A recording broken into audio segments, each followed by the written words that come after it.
6G LEO-RAN sounds simple, put cell towers in space, but when those towers start moving at orbital speed, almost every rule in cellular design changes. In this video, I'll show you the hidden mechanics behind moving cells, Doppler, handover, prediction, timing, and why 6G is turning into a forecasting problem as much as a radio problem. Traditional cellular networks assume the tower stays put and the user moves. In LEO, both move. That means the network can't just react to where the satellite is now. It has to plan for where it will be next. That changes handover from a simple cell boundary event into a prediction task. The network has to look ahead using orbital positions, beam geometry, and traffic demand so the user doesn't feel the transition. One of the biggest technical pressures is Doppler. Because LEO satellites move so fast, the frequency seen by the device shifts much more than in normal mobile networks, and the waveform has to keep up. That means timing, tracking, and waveform choice matter more than ever.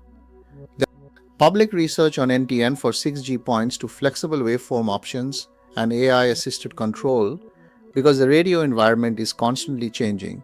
If the network gets this wrong, the result is not just lower speed. It is unstable service, handover churn, and inconsistent experience precisely when the user expects the network to feel invisible. And here's the part most people miss. Fixing the radio is not enough.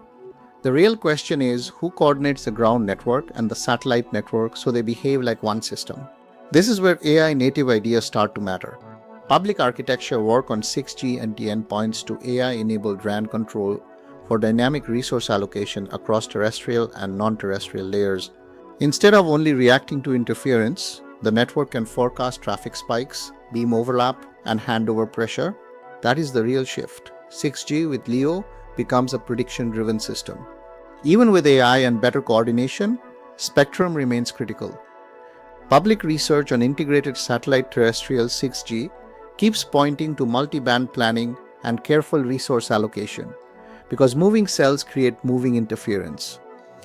For users, the value is simple: coverage where towers struggle, continuity for mobility, and better reach for remote or critical operations. For operators and satellite players, it is about making those promises reliable enough to deploy at scale. The real problem is not can satellites provide coverage, they already can. The real problem is whether a moving satellite can be made to behave like a stable cell inside a coordinated 6G architecture. That is why the story of 6G LEO-RAN is bigger than coverage. It is about turning moving infrastructure into dependable infrastructure with prediction, coordination, and control. The real 6G LEO story is not that satellites become cells. It is how we make those moving cells behave like a stable network.